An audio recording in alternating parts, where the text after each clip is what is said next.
Hey, welcome to another Daily Dose. This week we're going to talk about happiness and how it equals healthy relationships. What makes a good life? This was the question Harvard researchers set out to find the answer to over 80 years ago. After decades of studying the lives of hundreds of people from around the world, they found it: relationships. In fact, the participants' happiness depended on the extent to which they paid attention to and took care of the connections they had with family, friends, and community. They followed 3 generations of families and found that positive relationships and meaningful connections equated to living happier, healthier, and longer lives. The quality of relationships was the strongest predictor of happiness. As humans, we are social creatures designed to be connected with each other. Interestingly, we're not born with the skills we need to have healthy relationships.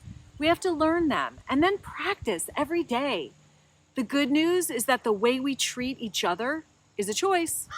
We just need to remind ourselves of this, and we can choose love.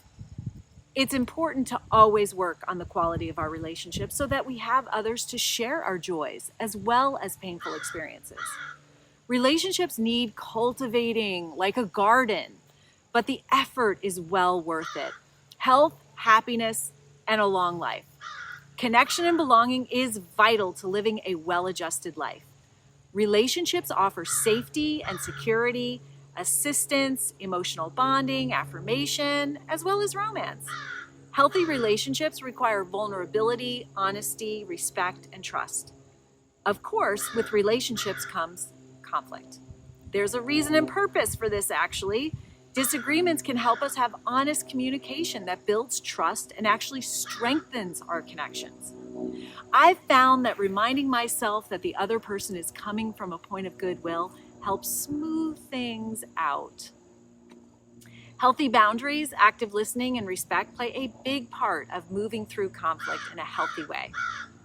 The ABCs of relationships include attitude, boundaries, and communication.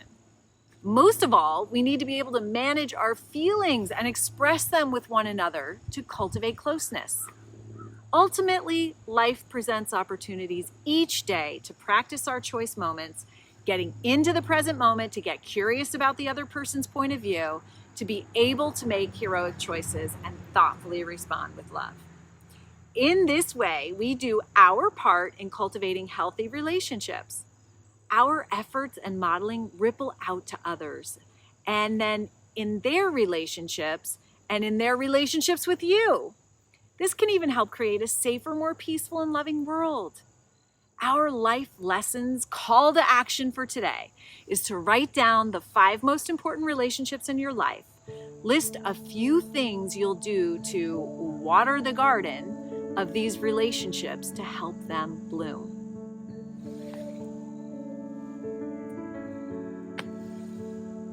And as always, thanks for choosing love.